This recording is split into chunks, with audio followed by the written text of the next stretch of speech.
Welcome back to my channel. আশা করছি তোমরা সবাই খুব ভালো আছো, আর আমি তো ভালোই আছি। নতুন একটা ভিডিওর সাথে আমি রুনা লাইফস্টাইল থেকে। ব্যাপারটা হচ্ছে যে অনেকে অনেক রকম কোশ্চেন করছে বাবুর ব্যাপারটাতে। কেউ কেউ বলছে এটা ভিউজ বাড়ানোর চক্কর মিত্তিরের, হতে পারে কোনো না কোনো তো কন্ট্রোভার্সিয়াল ছোঁয়া দিতেই হবে মিত্তিরকে, আর মিত্তির তো চায় ওকে নিয়ে সবাই আলোচনা করুক। এবার কি নিয়ে বলবে তো দ্যাটস ওয়াই এখন বাবুর কন্টেন্টটাই খুব ভালো চলবে, কারণ বাবুকে সবাই ভালোবেসে ফেলেছে ভিউয়ার্সরা, আর তার জন্যই চলে এসেছে বাবুকে নিয়ে কন্ট্রোভার্সিটা করে আপ করতে চ্যানেলে। তো যাই হোক, সেটা একটা কজ হতে পারে। সেকেন্ড যেটা হচ্ছে সেটা হচ্ছে মিত্তিরের সঙ্গে অবধারিত একটা ঝামেলা হয়েছে, যেটা আমি আগেই ভিডিওতে বলেছি। কিন্তু ব্যাপারটা হচ্ছে, দেখো, বাবুর যদি শরীর খারাপ হতো, যেটা মিত্তির আমাদের কাছে প্রিটেন্ড করতে চাইছে, একটা জিনিস ভালো করে বোঝো, তাহলে বাবুর শরীর খারাপ, সেক্ষেত্রে ওরা বিরিয়ানির চ্যালেঞ্জ করছে।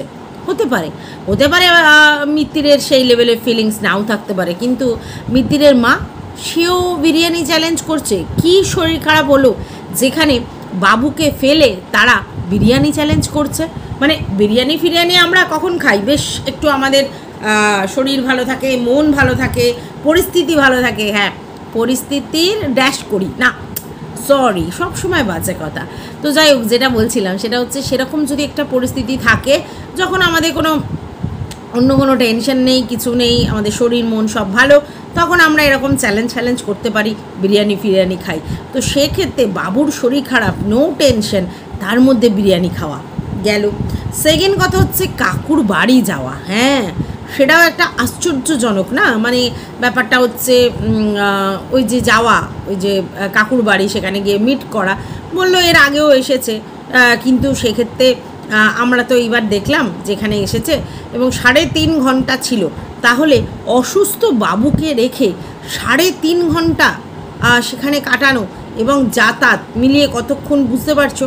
তাহলে অসুস্থ বাবুকে ফেলে মিত্তিরের মা, বাচ্চা সবাই চলে গেল, একটা মিত্তিরের বাবাকে ফেলে, অসুস্থ লোককে ফেলে। তার মানে বুঝতে পারছো যে সেই ফিলিংস বাবুর প্রতি তাদের নেই, যার জন্য বাবুর অসুস্থতার জন্য ওদের কোনো কাজ কিন্তু ভণ্ডুল বা পণ্ড হচ্ছে না। কারণ এরকম একটা সিচুয়েশান যেখানে সত্যিই আমার বাবা অসুস্থ, সেই সময় আমার কোথাও যাওয়াটা কি পোষায়? হয় না। কিন্তু তাহলে কেন গেল?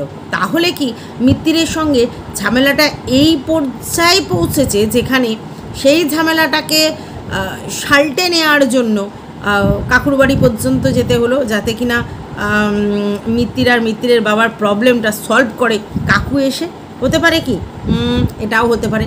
তাহলে অনেকগুলো সাসপেন্স ক্রিয়েট হচ্ছে যে কেন হঠাৎ করে বাবুর অসুস্থতা জনিত কারণের জন্য তাকে যখন দেখানো যাচ্ছে না, এরকম একটা পজিশানে মিত্তির বিরিয়ানি চ্যালেঞ্জ করছে, মিত্তির ঘুরতে যাচ্ছে কাকুর বাড়ি। ব্যাপারটা ঠিক বোধগম্য হলো না। মানে আমরা নর্মাল যারা, তাদের বাড়িতে যদি কেউ অসুস্থ থাকে, সেই সময় আমাদের না তো কোনো ভালো মন্দ খাওয়ার ইচ্ছা হয়, না তো আমাদের কোথাও ঘোরার ইচ্ছা হয়। তাহলে ভালো মন্দ খাওয়াও হলো, ঘোরাও হলো, তাহলে কি বাবুকে সেই লেভেলের প্রায়োরিটি দেওয়া হয় না? নাকি বাবুকে ওরকম এক ঘরে ফেলে রেখে এর আগেও এরকম ঘোরাঘুরি করেছে? তাহলে আমাদের যে মানে কি অবজারভেশনটা ঠিক ছিল যে বাবুকে ওরা সেই লেভেলের ভ্যালুই দেয় না, শুধুমাত্র কন্টেন্ট করবার জন্য বাবুর মুখে ক্যামেরাটা ফেলা হয়, যাতে কিনা বাবু কি কাজ করছে, কি করছে সেটা দেখানো হয়, লোককে বোঝানো হয়, দেখো আমরা বাবুর কত কেয়ার করি, এবং মাঝে মধ্যে বাবুকে নিয়ে যাওয়া হয়। আচ্ছা, এর কথা বলতে গিয়ে মনে পড়লো একটা, যে পুরীর ব্লগটা তোমরা দেখেছো, সেই ব্লগেও কিন্তু বাবু বলেছিল আলটিমেটলি বাবুর কোণারক মন্দির, সূর্য মন্দির দেখার ইচ্ছে। যদিও প্রথম দিন গিয়ে সেখানে সন্ধে হয়ে গিয়েছিল বলে ফিরে আসে এবং দেখতে পায় না, পরের দিন কিন্তু আবার বাবু সেই কথাটাই বলেছিল যে কোণারক মন্দিরে যাবে, কিন্তু সেটাও নিয়ে যাওয়া হয় না। তাহলে বাবুর ইচ্ছের প্রায়োরিটি কখনোই কোনোভাবেই মিত্তির দেয় না। লোক দেখানো বাবুকে সামনে নিয়ে আসে, লোক দেখানো বাবুর সঙ্গে ভালো বিহেভিয়ার করে, কিন্তু আদতে বাবুর কথা গ্রাহ্য করে না। বুঝতে পেরেছো? না হলে পুরী তো সবাই রোজ যেতে পারে না, এবং পুরী গেলেই কোণারকের মন্দির ঘোরাটা একটা মানে ইচ্ছে সবার জাগে আর কি। তো সেই জায়গায় বাবু এরকম ধরনের একটা কথা বলার পরেও বাবুকে কোনোভাবে সেখানে নিয়ে যাওয়া হলো না, সেটা একটু দৃষ্টিকটু, তাই তো? তাহলে কি বুঝতে পারছো? হ্যাঁ, মিত্তিরের ব্যবহার আস্তে আস্তে পরিলক্ষিত হচ্ছে। মিত্তির যে কোন ধাঁচে তৈরি, কিভাবে তৈরি, আর কি করতে চায় সেটা কিন্তু আস্তে আস্তে সবার সামনে চোখে চলে আসছে। এবং মিত্তির ভিডিওর জন্য এক ধরনের প্রেজেন্টেশন করে, আদতে মিত্তিরের ক্যারেক্টার কি, মিত্তির কি ধরনের মানসিকতা পজেস করে, এবং বাবুর সঙ্গে কি রিয়্যাক্ট করত, এবং তার বউয়ের সঙ্গে কি রিয়্যাক্ট করত, আস্তে আস্তে তোমাদের সামনে আসছে। কারণ দেখো, মুখ আর মুখোশ পরে বেশি দিন অভিনয় করা যায় না। একদিন না একদিন তোমার অরিজিনাল ফেস লোকের সামনে চলে আসবেই। তুমি যতই ঢাকার চেষ্টা করো, তুমি যতই চোপানোর চেষ্টা করো, লুকোছুপি বেশি দিন চলতে পারে না, আর সেটাই হয়েছে। আচ্ছা, এইবার এই কথা প্রসঙ্গে একটা কথা বলি, এই যে বাবুকে দেখতে না পাওয়ার যে ঘটনাটা উঠে এসেছে, এটা কিন্তু কোনো অ্যান্টি ক্রিয়েটার করেনি, এটা কিন্তু সেই সকল কন্ট্রোভার্সি ক্রিয়েটাররাই করেছে যারা মিত্তিরের হয়ে ভিডিও করে, প্রথম। দ্বিতীয় কথা, সেই ভিউয়ার্সরাই করেছে যারা মিত্তিরকে পছন্দ করে, তারাই কিন্তু কোশ্চেনটা করেছে। তাহলে এক্ষেত্রে কিন্তু অ্যান্টি ক্রিয়েটাররা যে ওকে নিয়ে বলছে তার জন্য এরকম হয়েছে, সেরকম কিন্তু নয়। তার ভালোবাসার মানুষ, তার ভালোবাসার ভিউয়ার্স, তার ভালোবাসার কন্ট্রোভার্সি ক্রিয়েটার দিদিরা তাকে এই কোশ্চেন করেছে, এবং তাদের উপর বিতঃসদ্য সেই ব্যাপারটা কিন্তু তার সামনে চলে এসেছে। কারণ মেকানিক্যাল ওয়েতে কত তেল দিতে থাকবে, কত তেল দিতে থাকবে। কন্ট্রোভার্সি ক্রিয়েটারদের কাছ থেকেও অ্যাকচুয়ালি মিত্তির হাঁপিয়ে গেছে, আর দ্যাটস ওয়াই মিত্তিরের এরকম রিয়াকশান। যে তোমরা কি ভেবেছো আমার ফ্লেক্সিবিলিটি থাকবে না? তোমাদের জন্য আমার সেই ইন্টুকুলুকুলু মায়ের ভোগে চলে গেল, তাই তো? তোমাদের জন্য আমাকে কেস কামারির মধ্যে ঢুকতে হলো, এক্স্যাক্টলি। কারণ ডাললি ওকে আরও বেশি কেসের মধ্যে ঢুকিয়েছে। এবং এই যে ডিভোর্স ফাইলটা করা হয়েছিল, সেখানেও দাল্লির জন্য কিছু শর্ত মিত্তির রেখেছিল, তার জন্যও কিন্তু মিত্তিরের খুব এখন ইরিটেশন লাগছে যে ভাই আমার ডিভোর্সটা হয়ে যেত, শুধু এদের কারণে ঝুলে আছে, কারণ শর্ত আরোপিত হয়েছে। তো মিউচুয়াল ডিভোর্সের জায়গা নেই, কারণ এখন মিত্তির বুঝতে পারছে যেই ফেলা তুতু আমি চাটবই না, তাহলে সেক্ষেত্রে তার সঙ্গে হ্যাঙ্গিং কন্ডিশনে ঝুলে আলটিমেটলি আমার কী লাভ হবে? লাভ তো তখনই হতো যদি আমি তাকে নিতে চাইতাম, নিতে তো চাই না। তাহলে যখন আমি নিতেই চাই না, যখন তাকে ছেড়েই দিয়েছি, অথচ একটা দড়ি বেঁধে রেখেছি, লাভটা কি? আলটিমেটলি দেখো, আমরা নয় একসঙ্গে কনজুগাল রিলেশনে থাকবো, আর নয় দুজনের রাস্তা আলাদা করে নেব, এবং ওর রাস্তায় চলবে, আমি আমার রাস্তায় চলবো। ও ওর মতো করে লাইভ লিড করছে, আমি আমার মতো করে লাইভ লিড করছি, অথচ একটা সুতোর মতো লিগাল রিলেশনশিপটা ঝুলছে। তো সেটা তো দুজনের জন্যই ভালো নয়, ঠিক আছে? তাহলে আমি যেটা বলেছিলাম যে নিজের নাক কেটে অন্য লোকের যাত্রা ভঙ্গ করে আদতে কিছু লাভ নেই, আর সেটাই হচ্ছে। কারণ মিত্তির নিজের নাক কেটে অন্য লোকের যাত্রা ভঙ্গ করতে গেছিল কন্ট্রোভার্সি ক্রিয়েটারদের প্ররোচনায়, এবং তার জন্য আজকের ওই কিছু শর্ত আরোপিত করেছে মিত্তির, যেটা কখনোই টিনু সুন্দরী মানতে রাজি হয়নি, বুঝতেই পেরেছো? তাহলে সেই জায়গায়ও হ্যাঙ্গিং কন্ডিশনে রয়েছে। তাহলে এরকম জর্জরিত হয়ে আছে, হ্যাঁ, আজকের মিত্তির সবেতে জর্জরিত হয়ে আছে। রেজাল্ট কি? না সেই লেভেলের ভিউজ, সেই লেভেলের কিছু, আর রেগুলার বেসিস তো আর দিদিরা তাকে দান করে যাচ্ছে না, যা আগে করেছে। তার মানে যতক্ষণ পেয়েছে ততক্ষণ ডিভোটেড ছিল মিত্তির ডাল্লির উপরে, এখন তার পাচ্ছে না, ডিভোশন নেই আর, ঠিক আছে? এবং সেটা কিন্তু বারবার ডাল্লির ভিডিওতে উঠে আসছে, বলছে আমাদের মধ্যেও মনোমালিন্য হয়, আমাদের মধ্যেও ঝামেলা হয়, তা বলে কি সেটা আমি কন্টেন্ট করব? তার মানে মিত্তির আর ডাল্লির মধ্যে যে একটা ঝামেলা রয়েছে সেটা কিন্তু আমরা বুঝতে পারছি, এবং আমরা যারা না বুঝতে পারছি তাদেরকে কিন্তু আমাদের ডাল্লি কনসার্ন করিয়ে দিচ্ছে যে ঝামেলা ঝগড়া তো সবার মধ্যেই হতে পারে। হ্যাঁ, হতে পারে। এখন ব্যাপারটা হচ্ছে, দেখো, ডাল্লি ওদের সঙ্গে কিন্তু থাকে না, মাঝে মধ্যে ওদের বাড়িতে যায়, আর ওভার টেলিফোনিক যোগাযোগ রেখেছে আমাদের মিত্তিরের মায়ের সাথে। তো সেই জায়গায় ডাল্লির সাথে তো ওদের ঝামেলা হওয়ার কোনো কারণ নেই। মানে এমনি পার্সোনাল যে ঝামেলা, যেটা ধরো বাড়ির লোকের সঙ্গে, ফ্যামিলির লোকের সঙ্গে যে ঝামেলা হওয়ার, সেটা তো হওয়ার নেই। তাহলে কিসের ঝামেলা? তাহলে তো ডাল মে কুছ কালা কালা হ্যায়, ক্যা কালা কালা, সেটাই তো দেখার। ব্যাপারটা হচ্ছে ডাল মে কুছ কালা কালা কী আছে সেটা আমাদের জানতে হবে, তাই না? একটা জিনিস বুঝতে পারছো তো, যে আমাদের দাল্লি আর মিত্তির দুজনের মধ্যে যেটা প্রবলেম হচ্ছে সেটা হচ্ছে যে দাল্লি কিছু জিনিস ওর উপরে চাপিয়ে দিতে চাইছে, মিত্তিরের উপরে চাপিয়ে দিতে চাইছে, আর সেগুলো মিত্তির পছন্দ করছে না। এবার দেখো দাল্লি কিছু কিছু ওকে হেল্প করেছিল, এবং তোমরা খুব ভালো করে জানো দাল্লির কিছু মানে মিত্তিরের কিছু বাইরের আপুদের যে সাহায্য সেটা দাল্লির ভায়া হয়েছিল, আবার সেই সাদা কালো সেটাও দাল্লির ভায়া হয়েছিল। তো ন্যাচারালি তাদের মধ্যে একটা আন্ডারস্ট্যান্ডিং ছিল, এবং আন্ডারস্ট্যান্ডিংটা রাখতেও হবে। কিন্তু সেই জায়গায় যদি এখন দাল্লি ওর উপরে ছড়ি ঘোরায় সেটা তো মিত্তির মেনে নেবে না, আর সেটাই হয়েছে প্রবলেম।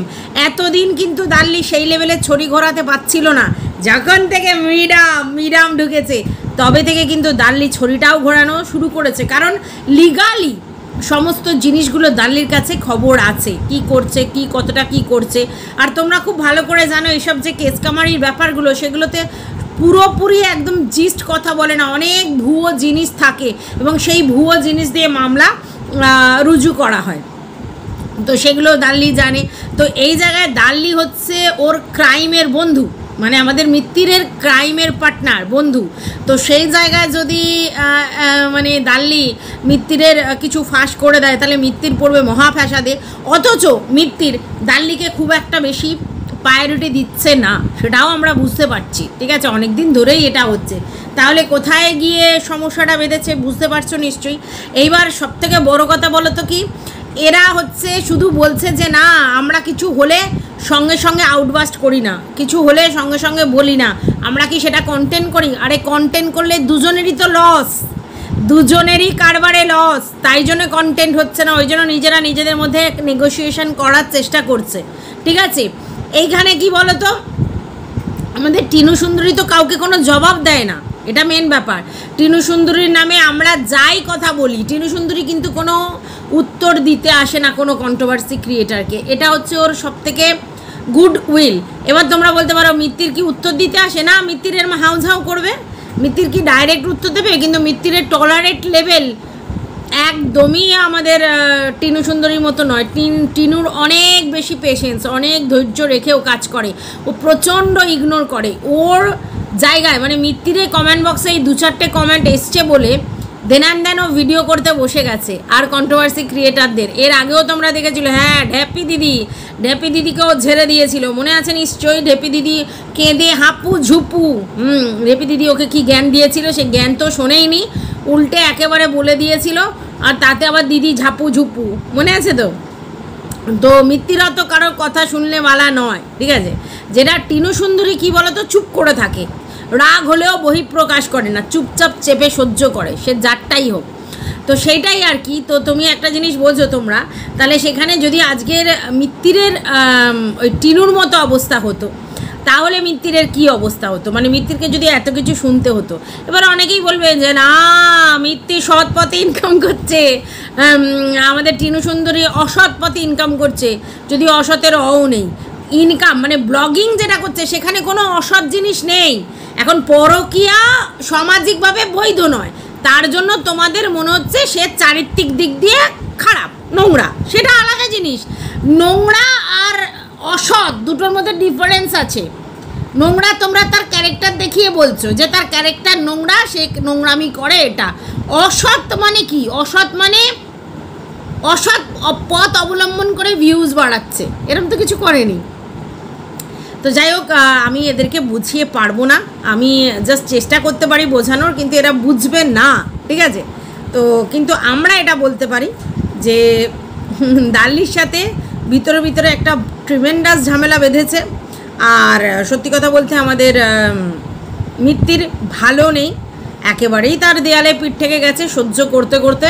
কারণ দিনের শেষে পয়সা দিয়ে তুমি জিনিসপত্র কিনতে পারো, এই করতে পারো, সেই করতে পারো, সব ঠিক আছে, আনন্দ সুখটাকে কিনতে পারবে?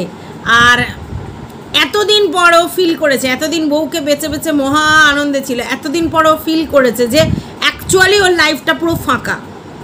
বৃদ্ধ বাবা মা আছে, নিশ্চয়ই থাকবে, সারা জীবনই থাকবে, বালাই সার, তাদের কেন কোনো কিছু হবে, তো তারা সারা জীবনই থাকবে, তারা পাশে থাকবে, সেটা ঠিক আছে। কিন্তু বাবা মার জায়গায়, সন্তানের জায়গায়, পার্টনারের জায়গায়, সেটা খুব প্রয়োজন।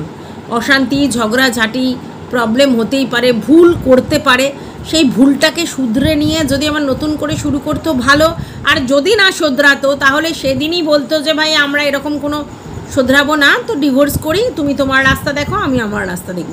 এইভাবে হ্যাঙ্গিং কন্ডিশানে অন্যকে ঝুলিয়ে রেখে আর নিজেও ঝুলে থেকে আলটিমেটলি রেজাল্ট কী এলো? Big zero. তো যাই হোক, এটা হওয়ারই ছিল, এই ফ্রাস্ট্রেশনটা বেরিয়ে এসেছে ওর মুখ থেকে। তো এটাই বলার ছিল তোমাদের। তোমরাও আমাকে জানিও যে তোমাদের কি মনে হচ্ছে, আমাকে অবশ্যই জানিও কমেন্ট বক্সে। ভালো লাগলে ভিডিওটা লাইক করো, পাশে থাকার জন্য সাবস্ক্রাইব করো। টাটা।